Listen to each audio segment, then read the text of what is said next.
All right, good evening, everyone. Let's begin. So we're continuing Emeretz Hashem tonight in our journey in Sefer Tehillim, and Emeretz Hashem, as we go through Sefer Tehillim, trying to weave in certain components that we find from the parasha, from the Chumash. So we're continuing. Last week we did Parak Ayin, chapter 70. Now, by no means did we finish the entirety of Parak Ayin, but let's move forward. So we find ourselves in Parak Ayin Aleph, chapter 71, which Emeretz Hashem we're actually going to spend a couple of weeks focusing on, as we're going to see that there are a number of incredible and profound concepts embedded in this particular capital. So let's take a look. Source number one. Our shir tonight is dedicated by Fran Hisler, in memory of her beloved father Abe, Avram Hisler, Avram ben Sender Bamalko, whose yahrzeit is tonight. We hope that in the merit of our Talmud Torah, the Neshama will have an aliyah and the family in Nechama. And we thank Rachi Tenenbaum for dedicating this shir tonight as chus for Shlema for Yisrael Pinchas ben Genusya Braino. We hope that in the merit of our Talmud Torah, he together with Kol Cholei Yisrael have a complete and enduring refuah. And of course, as always, we dedicate our learning in the schus of our brothers and sisters in Eretz Yisrael, that Emeretz Hashem, our precious soldiers, should have incredible hatzlacha in all of their missions and come back to their families b'shalom and b'karov, and our hostages, Emeretz Hashem, should be returned to their families, should be delivered from this captivity, Emeretz Hashem b'karov, and Halavai Klal Yisrael should enjoy and know only b'soros tovos. So let's begin. Parak Ayin Aleph, chapter 71. David HaMelech writes as follows. Number one, B'cha Hashem chasisi alevo shali olam. So David HaMelech in this capital kind of, launches right into it. So he says, in you, HaKadosh Baruch Hu, in you, O Lord, I have taken refuge. Let me never be ashamed. Okay, so already from the outset, what do we know? He feels ashamed. Good. Right? In other words, we know there's trouble. Right from the beginning, sometimes David HaMelech kind of eases us into the turbulence that he's experiencing in life, and sometimes he just gets right into it. So this is one of these kapitlach where David HaMelech really gets right into the trials and tribulations that he is experiencing. B'cha Hashem as chasisi, HaKadosh Baruch Hu, I've taken refuge inside of you. Al evosha li olam. Let me not be ashamed. B'tzidkascha tatzileni utefaltini, hatei elai oznicha v'hoshieni. Literally, with your charity, your tzedakah, you shall save me and rescue me. Extend your ear to me and save me. Heyeli litzur ma'on lavo sabid, tzivisa lo she'ini kisali umitzuda si'ata. Be for me a sheltering rock in which to enter continually. You commanded others to save me because you are my rock and my fortress. And the capital goes on. Again, beautiful, beautiful imagery. But the idea is really the same, which is that David HaMelech is in trouble. He finds himself in an incredibly overwhelming and difficult situation, and he turns to the Ribono Shel Olam for assistance. And really, this is the theme of the entire capital. David HaMelech describes the various types of trouble, adversity, and difficulty he's encountered, and then he also describes how HaKadosh Baruch Hu is his rock, is his fortress, is his source of salvation in anything and everything that he experiences in life. So, of course, whenever we study Tehillim, so our first question is, of course, his context. What's happening over here? David HaMelech, what's the problem? What's the challenge? What's the adversity that you are facing? So we're going to stop here in the capital number 1. Turn the page to source number 2. So take a look. So first of all, let's skip a little bit. We'll skip the medrash in number 2, although it's a beautiful medrash. But let's skip to number 3, the Radak. So the Radak writes as follows. He says, Nira, Ki amizmar hazeh amru David samuch lemizmar asher lefanav. So here's what's interesting. The Radak points out over here something fascinating, which is chapter 71 was said right after chapter 70. Now remember, Tehillim, we know, doesn't always work this way. Just because certain kapitlach follow in a, what we'll call, a numeric order, does not mean that they are in a chronological order. There are different kapitlach which correspond to different parts of David HaMelech's life, and ultimately they're not necessarily in the order that they're written in Sefer Tehillim. But yet, the Radak points out over here that chapter 71 is directly attached to chapter 70. Now, where does the Radak get that from? He says, now it's interesting, by the way, where do you think, just taking a look, a little bit of textual analysis over here, taking a look at number 1, what kind of gives it away that chapter 71 follows on the heels of chapter 70? What's missing from Kapitel Ayin Aleph? Excellent. There's no normal like LeDavid Mizmar, Mizmar LeDavid, Lam Natseach. there is a classic way that often kapitlach of Tehillim are introduced. So what the Radak is pointing out to us is something very interesting, that whenever you see a kapitel of Tehillim, which often just like launches right into the subject, without any type of introductory word or phrase, that's often indicative that the kapitel itself is a continuation of that which came before it. So remember again, so therefore the Radak says, this helps us to frame context as well. Take a look back in number 3. Nira, ki ha-mizmar hazeh amru David samuch le-mizmar shalafan. David HaMelech said this kapitel right when he said the previous chapter, chapter 70, Lefichach lo amar bo psicha la matzeach v'mizmar. That's why there's no introduction. Mizmar David la matzeach, none of that. It goes right in. It's almost as if it's a continuous kapitel. Va'amar zeh ha-mizmar bevarcho mipnei Avshalom. And once again, if you remember again, kind of going back to last week's share, so chapter 70, which we discussed, was written by David HaMelech when he ran away from his son Avshalom. Remember again, the rebellion that his son launched against him. Remember, the rebellion of Avshalom was one of the punishments that David HaMelech encountered for the whole episode of Bathsheba. And David HaMelech made a conscious decision not to fight his son. He chose flight over fight, and he was willing to abdicate the throne rather than to go ahead and potentially engage in armed conflict with his son. So now we begin to understand what's happening over here. So remember, David HaMelech faced many adversaries, and he faced many challenges. The rebellion of Avshalom was one of the hardest situations for David HaMelech to contend with. Why? Well, it's understandable. It was his kid. It was it's like the people who hurt us most are often that came out wrong. Let's say the people who hurt us most are often our children. I don't mean it like that. I mean that sometimes when a parent experiences hurt at the hands of a child, it's even much more acute. Because as a parent, hopefully you feel I gave everything to this child. I did everything for this child. I know it wasn't perfect, but I always tried my best. And then when that child not only doesn't reciprocate, but again, almost ignores the past good and just simply acts in this abhorrent fashion, it hurts. It hurts. So David HaMelech, when he's describing over, it's incredible. In this kapitel, the Radak says he's not describing Shaul. He's not describing other people who tried to kill him. He's not describing a whole host of enemies. Who is this emotional kapitel describing? Avshalom. And now when you read through it, obviously we only read through a couple of psukim, but when you read through it, you begin to sense the pain of rejection, the pain of parental alienation, right? That pain that ultimately, again, how could it be that my own flesh and blood did this to me? Now the Alshich writes over here, number 4, something very beautiful. The Alshich writes, B'cha Hashem chasisi. So remember again, so now let's take a step back for just a second. So now we know context.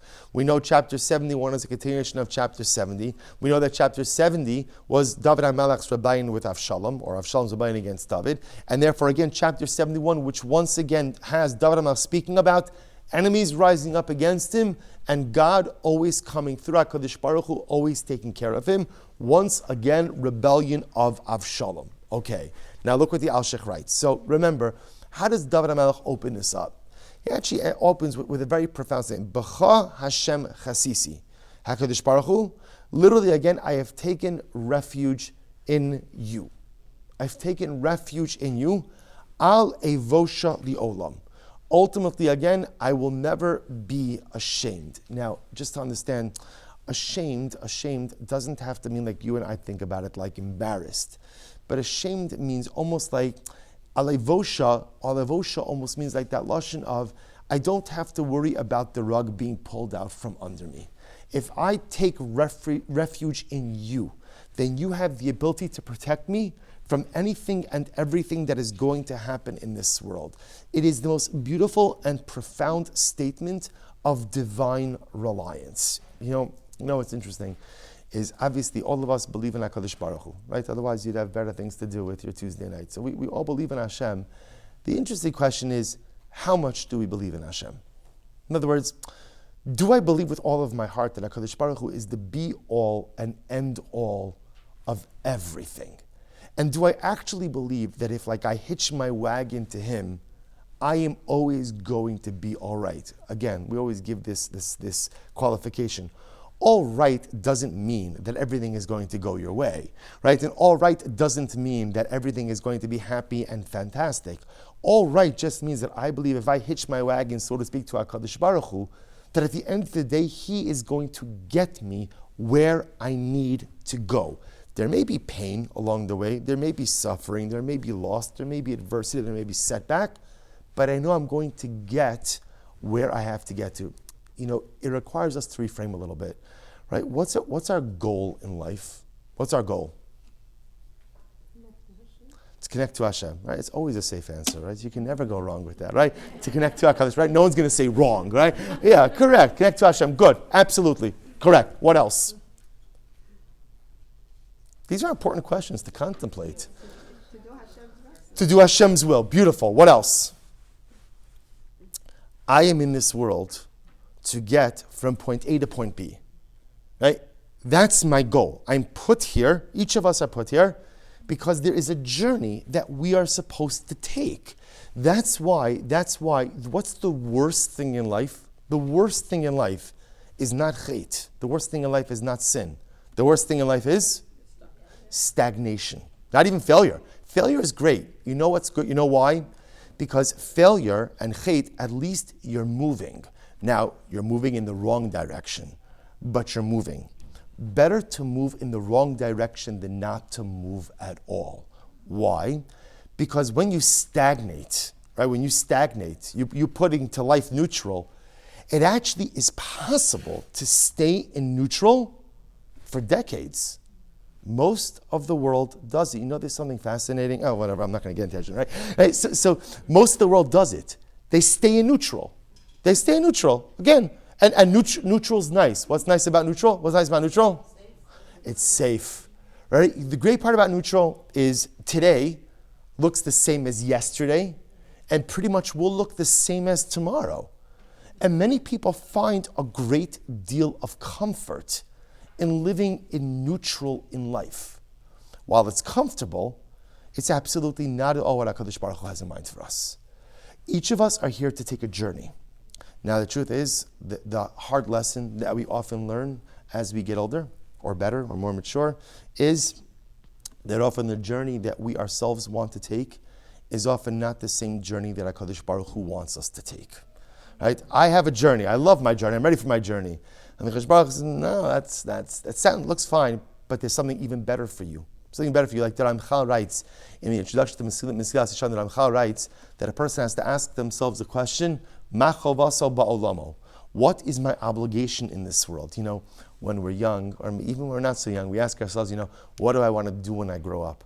The Ramchal writes, that's not the question the Jew asks himself or herself. The Jew asks, what does HaKadosh Baruch Hu need me to do in this world?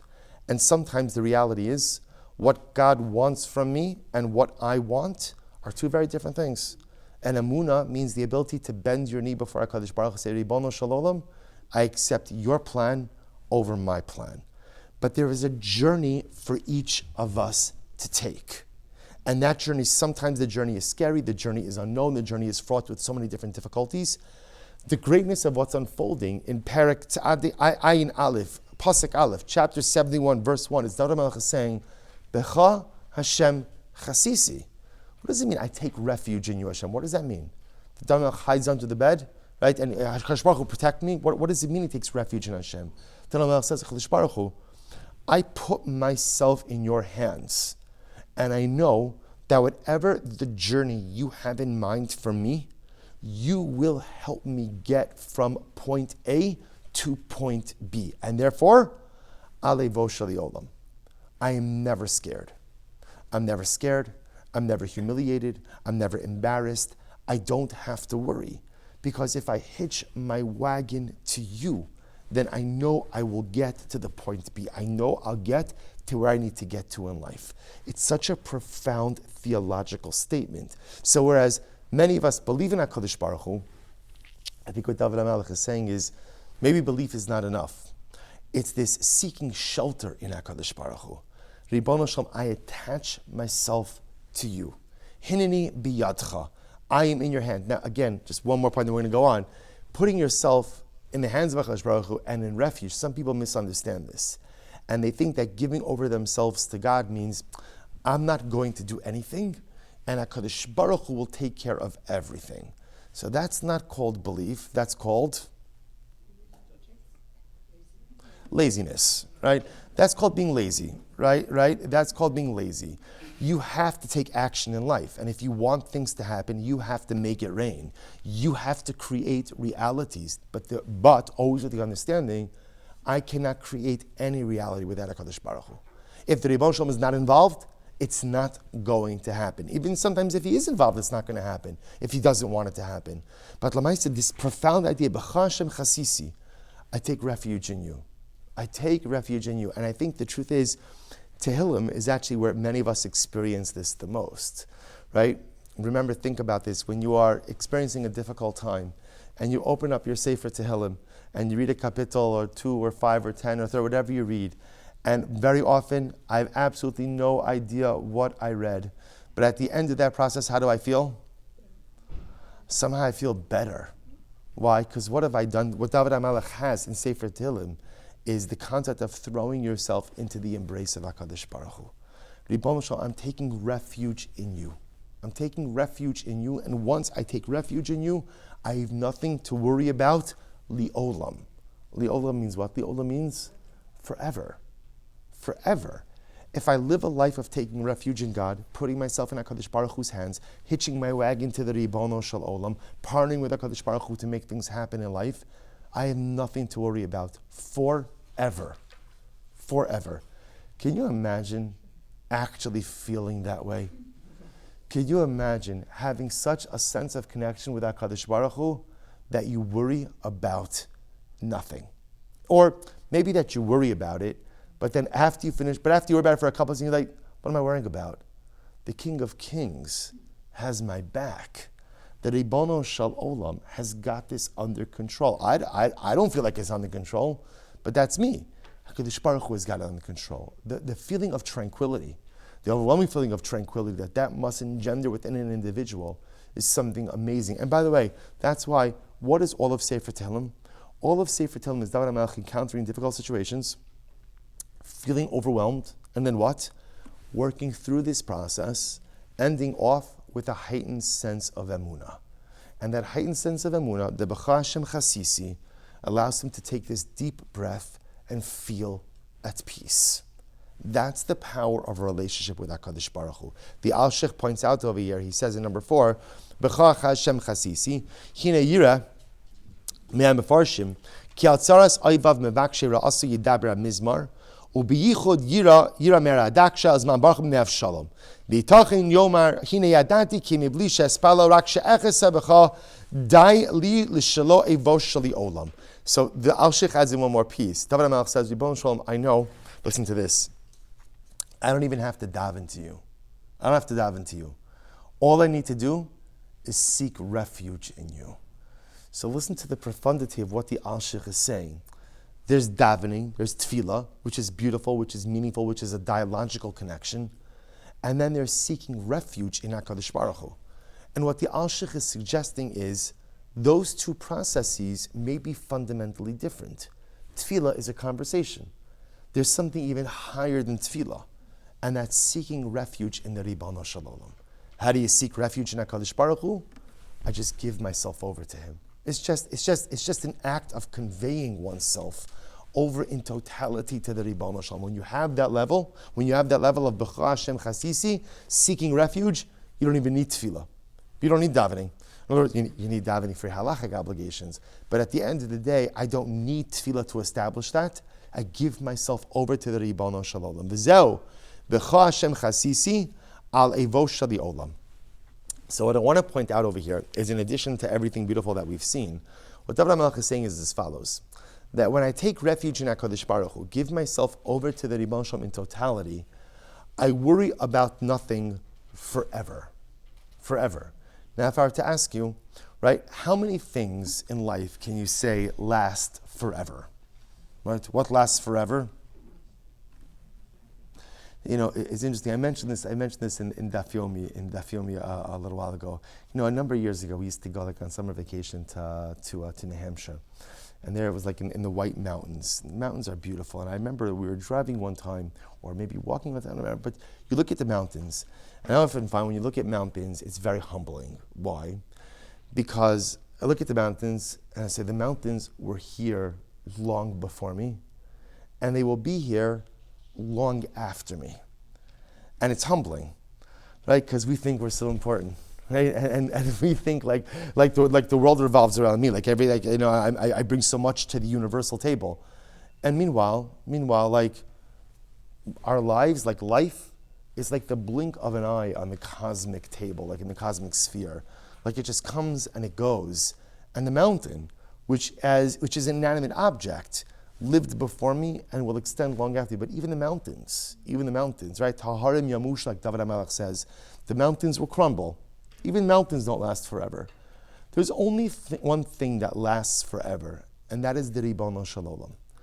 And that's the unique nature that David HaMelech is trying to highlight over here. Why is it that a relationship with Hashem is so powerful? And why is it that a relationship with HaKadosh Baruch Hu provides so much stability in this world?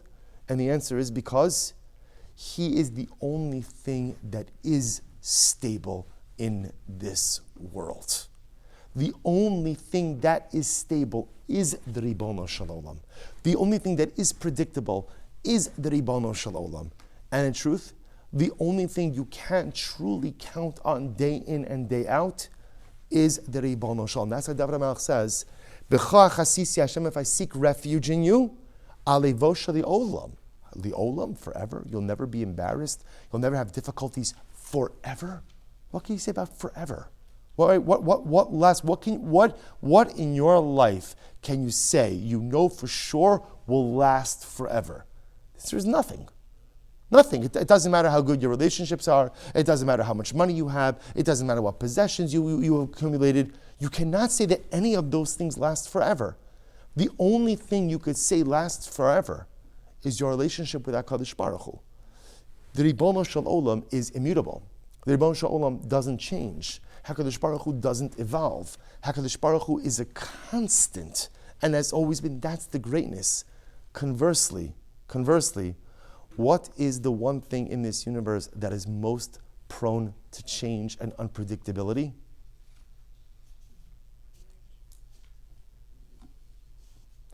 People, right? Which is really quite fascinating because man, who's made b'tselem Elokim, right? Man is produced in the image of HaKadosh Baruch Hu. The neshama, like the Baal HaTanya says, is chilek Elokami ma'amamish, is a spark of HaKadosh Baruch Hu. Yet, the most unpredictable force on the face of the earth is man. If you think about it, animals are incredibly predictable, right? And you can study animals, animals have the same migration patterns, year after year after year. You know where they're going to go, you know what they're going to do, right? They eat this type of thing, they behave like this, they mate like this, the whole thing is predictable. The most unpredictable thing in the universe is man. Now, that lack of predictability and that lack of consistency sometimes is our greatest strength, because that's what opens the door to change. The reason why man could evolve, the reason why man could change, the reason why man could grow is because we're not constant. We're not consistent. And this is, one of the most frustrating things in the human condition is the one thing we strive for most, especially like in Ruchnius, is consistency. And the one thing that we have the absolute inability to deliver on is consistency. You could try to be consistent, you could want to be consistent, but no one is truly consistent. No one is truly consistent. No one comes through in the way they would like to, either for themselves or for others, day after day after day. That's the way it works. People change. People are inconsistent. People are not forever. So there's this incredible dichotomy that on one hand you have David HaMelech saying, Kadosh Baruch Hu, if I take refuge in you, the anchor, you, the rock, you, the immutable reality, you, the one thing in this universe that does not change, if I connect myself to you, then I know I'm going to be okay. I'm going to be okay. Conversely, what David HaMelech is saying is, but I have difficulty kind of connecting to anyone else. Why? not difficulty, I don't mean that David HaMelech had connection difficulties, right? But that David HaMelech was a little bit, not jaded, but let down so many times in the realm of relationships, betrayed by people who were closest to him, taken advantage of by people who he should have been able to depend on. So what David HaMelech is almost highlighting over here is, HaKadosh Baruch Hu, you never change, which is the greatness of relationship with you. It anchors me, it steadies me, and it supports me. Conversely, people are really complicated.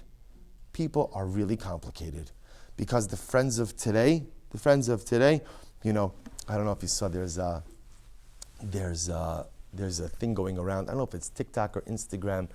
You know, now if you're following we're all following the situation in Eretz Yisrael, and it's a little bit sad to begin to see that some of the formal rivalries that existed before October 7th are now beginning to come out again.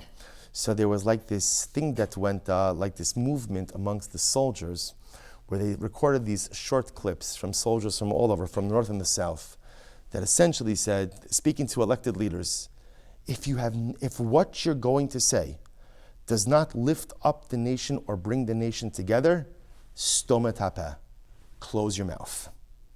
Close. It's riveting. And you see these soldiers, battle-worn young men, older men, and they're out fighting for the existence of Am Yisrael and Eretz Yisrael, and they're delivering this message to the people sometimes in the ivory towers. If you have nothing positive to contribute to the Kedusha, to the holiness, to the continuity of Am Yisrael, don't close your mouth. Just close your mouth. I mean, Halabai people should listen, but close your mouth.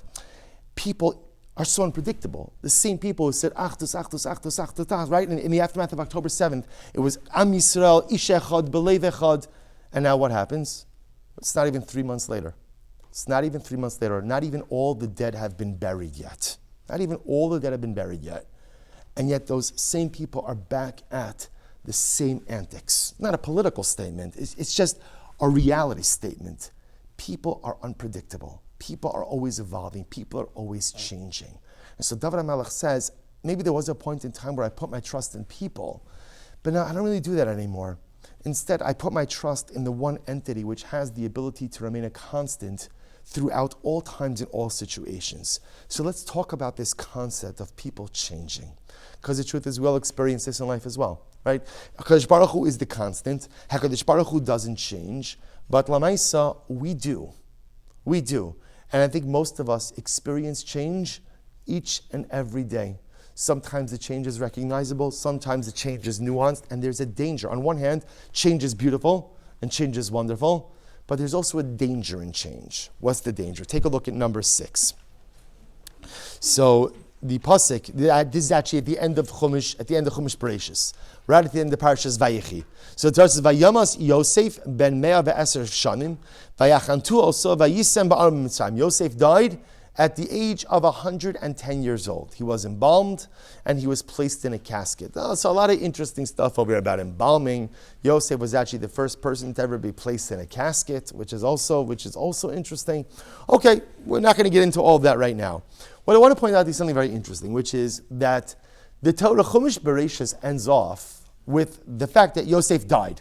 When I quote to you number 6, that is the last verse, the last pasuk in all of Chumash Bereshis. Okay? Tosas in number 7, Tosas and Maseches Nida, says in general, whenever you end a Chumash, there's a concept of Mesaimim B'tov. You're always supposed to end off with something good. At the end on a high note.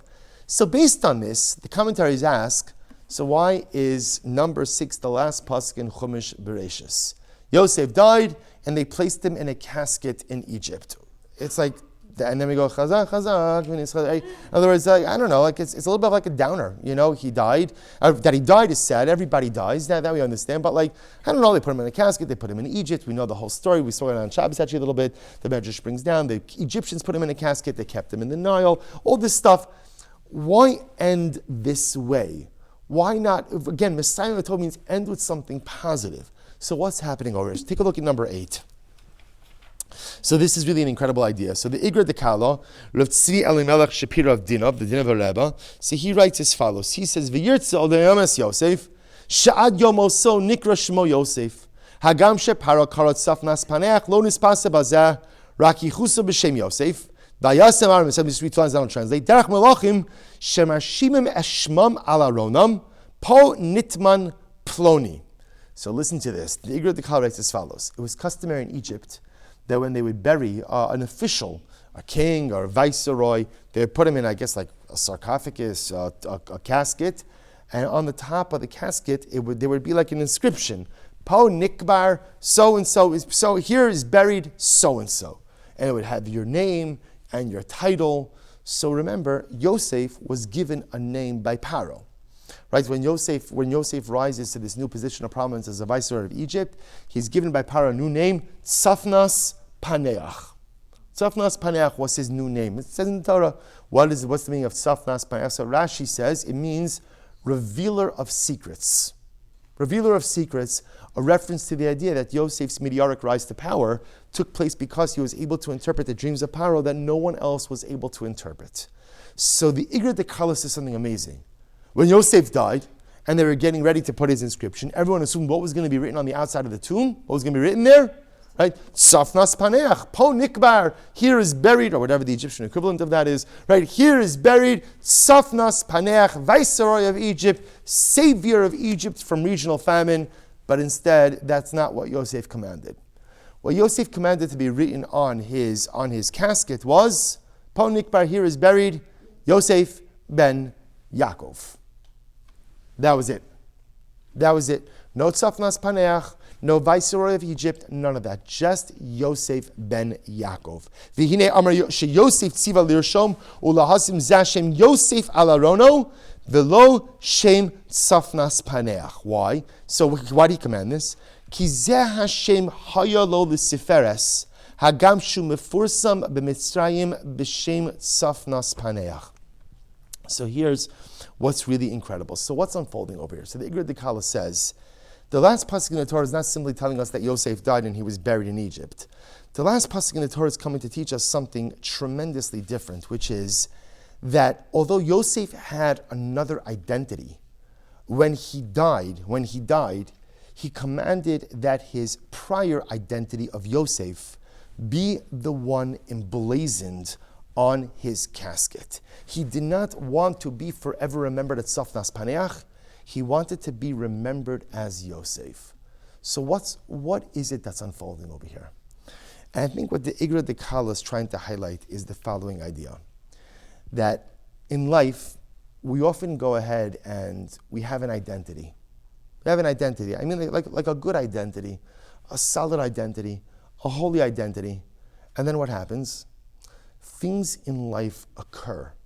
And as a result of just the trials and tribulations and difficulties and even sometimes trauma of life, we lose pieces of who we are.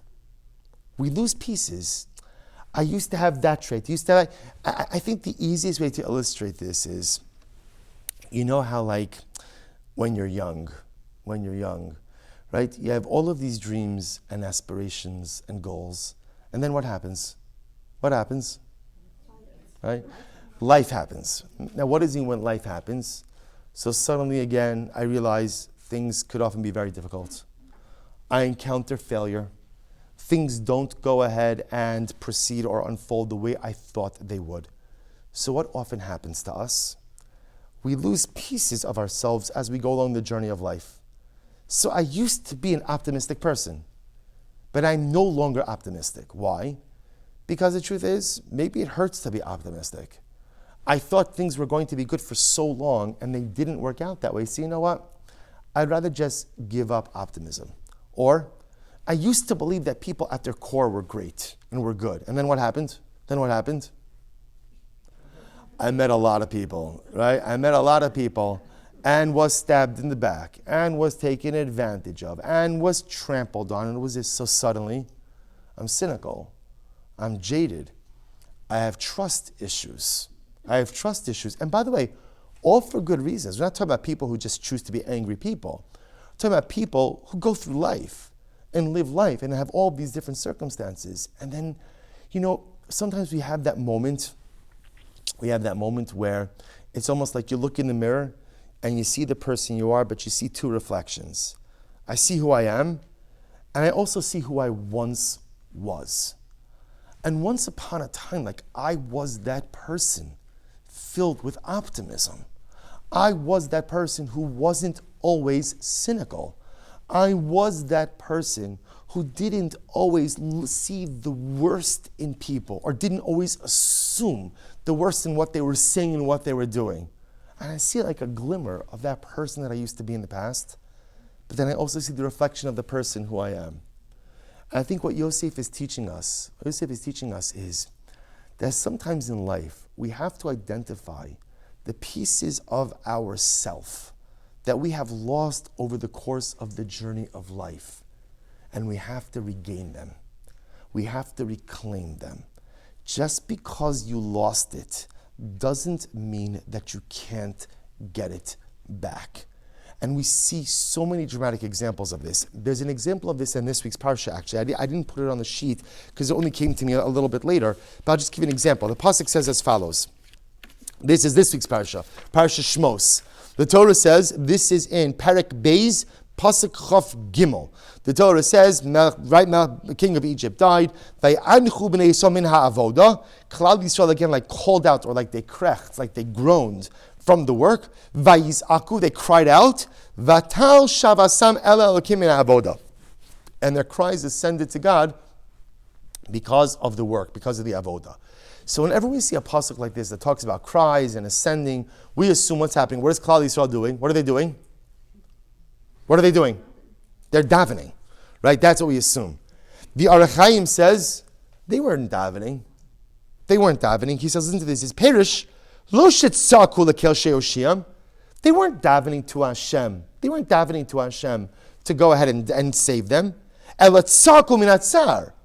You know why they weren't davening? Says Arach Chaim. Crazy. You know why they weren't davening? They forgot about davening. They lost that part of themselves. That was gone. These are the children of Avram, Yitzchak, and Yaakov, the children of Sarah, Rivka, Rachel, Leah, the people who knew the power of prayer. But they got so beaten down by life that they forgot to pray. Not that they forgot to daven, they forgot the concept of tefillah. What they knew how to do was to groan and to cry out like a wounded animal. That they knew how to do. They knew how to let out a visceral cry. And that's why, again, do you know why HaKadosh Baruch Hu springs into action and begins to turn the wheels of redemption? Not because we needed it. Not because we deserved it, but because he realized that if HaKadosh Baruch Hu doesn't get redemption moving now, we would disappear into the sands of time. Because we had already forgotten, or almost totally forgotten, who we were. It happens in life that you forget who you are. It happens because of the circumstances of life, that even if you don't forget in totality who you are, you forget certain qualities that you once possessed, but you've lost now as a result of the difficulties of life. You know, the most dramatic example of this is Avram Avinu. You know, the pasuk says, it's incredible, the pasuk says that Avram Avinu by the Akedah, right? We know the story, he's ready to shecht Yitzchak, and right as Avram's holding the knife, and he's ready to shecht Yitzchak, and HaKadosh Baruch Hu says, Al tishlach yadcha lanar. Do not go ahead and place your hand on the child, va'al ta'as lo mu'uma. Do not injure him, don't do anything to him. And Rashi says, it's repetitive, right? If you say, don't put a hand on the kid, right? That means don't do anything to him. So Rashi says something amazing. When HaKadosh Baruch Hu tells Avram Avinu that I don't want you to touch the child, don't lay your hand on him, what does Rashi, it's a wild Rashi. What does Rashi say? Avram says, let me draw a little bit of blood. Let me cut him a little bit. Let me draw some blood. What? Right? Do you think if Avram Avinu hears this, he's going to be like backflips, right? Biblical backflips. He's going to be so happy that again I don't have to shecht my son. It's fantastic. Let me draw a little bit of blood. So understand what's happening over here. Do you understand what it took for Avram Avinu to be ready to sacrifice his son? Avram Avinu had to do a complete 180, a complete, cathartic, comprehensive change. He had to go from the man of chesed, all chesed, all kindness to the man of din, strict justice, strict judgment. God tells me to do, I do. Now God tells him to stop, and Avram's like, what do you mean? What do you mean? I went through this whole change. Let me do something. What was Chash Baruch Hu ultimately, Schwab explains, what was Chash Baruch Hu ultimately telling Avram? He says, I need you now, you passed the test, I need you now to go back and become the Baal Chesed again. The test of the Akedah wasn't simply Avram Avinu's willingness to shecht his son. That was incredible, but there was no doubt that Avram Avinu was going to come through. The test of the Akedah was Avram's willingness to change into someone new and then to change back into someone old. To go back and to become the Baal Chesed. Because life is all about the reality that we lose parts of ourselves along the journey. And I have to identify what I've lost. And I have to find the courage to go back and pick up kind of what's been spread around over the course of my journey of life. If you take a look at number 11, so just before number 11, right? There's a lot of other stories over, but we'll go to number 11 just because of time. So just understand what's happening over here. So Yosef, we tie this back. So Yosef commands that at the end of the day, on my tomb, on my sarcophagus, on my casket, I needed to say, ultimately again, Po Nikbar, here is buried Yosef. Why? I want the world to know that at the end of the day, as much as I came Safnas Paneach and the Viceroy in this, what matters most to me is that I reclaimed my true identity, my identity of Yosef. The greatness of Avram Avinu is not that he was willing to shecht his son. There was no doubt that he was ready to do that. The greatness of Avram Avinu is that after he finished being the man of din, the man of strict justice, he was able to go ahead and reclaim. He was able to reclaim ultimately that identity of being a Baal Chesed. He was able to pick it up again. Take a look at number 11. With this we'll conclude. He says as follows, the Yalkut Shimon so beautifully, he says, Tanya Amra B'Shimon, or mipnei ma amra Torah, ki yikach ish isha, v'lo ksiv ki silakach isha li'ish. Okay, so at first glance, this doesn't have much to do with our topic for tonight, but a beautiful Medrash. The Medrash says, why is it when the Torah speaks about marriage, the way the Torah phrases it is, when a man will take a woman. Why is it phrased like that? Why doesn't it say ki silakach isha li'ish, or if a woman is taken to a man, or a couple gets married? Why is it phrased if a man takes a woman? What's the pshat? Such a beautiful Medrash. It says mipnei shedarko shel ish lachzor ala isha ve'in darko shel isha lachzor ala ish. All right, I don't know if this is true in 2024, but he says it's the derech of the man to run after the woman, and it's not the derech of the woman to run after the man. And therefore, again, ki yikach ish isha. It assumes that often a man has a greater interest in getting married than a woman does, and therefore, again, it's the derech of a man to run after a woman, not the derech of a woman to run after a man. Okay, listen to this. Mashallah adam sha'avdala aveda. To what can this be compared? And it's so beautiful. This could be compared to someone who lost an object. Mi machzir ami. Who runs after who? When you lose something, who runs after who? He says, Have omer bala aveda machzir avedaso. The owner runs after the object doesn't run after the owner. Now, of course, in the marriage metaphor, what this is saying was Chava was taken from one of Adam Harishon's ribs. She was taken from him. So therefore, again, inherent in the fabric of marriage is a man looking for something that he is missing. A man looking for something that he once upon a time had, but now he doesn't have now, and he's looking to make himself feel complete. That's the marriage metaphor. But I want to, leaving aside the marriage metaphor, the Medrash saying something so profound. We lose stuff in life. And when you lose something in life, what's the job? I was going to say, what's the job of the loser? But that doesn't sound right? Why? What's the job of the person who lost the item? What's the job? The object doesn't come looking for you. You come looking for the object. And I think this is what David HaMelech was trying to teach us in this particular kapitel of Tehillim. David HaMelech teaches us lessons through what he says and through what he doesn't say. So through what he says, David HaMelech explains, B'cha Hashem chasisi al evo sheli olam. David HaMelech says, HaKadosh Baruch Hu, I pitch my wagon to you. I find refuge in you because you are constant, eternal. But man is not. And so David HaMelech gets us thinking, so what is it about us that is inconsistent? And the truth is, the biggest aspect, or the most dominant piece of our inconsistency is the fact that often we start the journey of life with so many beautiful qualities. And then as a result of sometimes the turbulence of the life journey, we lose them. We lose them. It's the nature of the human condition. But the real tragedy is that we lose them, and often we never even try to find them and reclaim them. What we learned from Yosef HaTzadik, who was buried not as Safnas Paneach, but as Yosef. He reclaimed his Yosef. What we know from an Avram Avinu, who became an Ish of Din, but reclaimed his Chesed, is that there is the ability to reclaim the traits, the characteristics, the personality pieces that we once had and we lost. And I think that this is an incredible, this is the season for resolutions, right? And this is the seasons, ultimately, again, it's very important, when there's a dynamic of hischatshus, of renewal in the world, tap into it. It doesn't make a difference that we have a different calendar. We live in this world, right? No one's dating their checkbook, right? That it's the 19th day of Teves, right? No one's putting that on the check, right? You're dating it the 2nd of January. So we live in this world. We're part of this society. And the truth is, as being part of this society, it behooves us to tap into certain dynamics, leaving aside how the world chooses to bring in New Year's. Okay, that's very alien to us.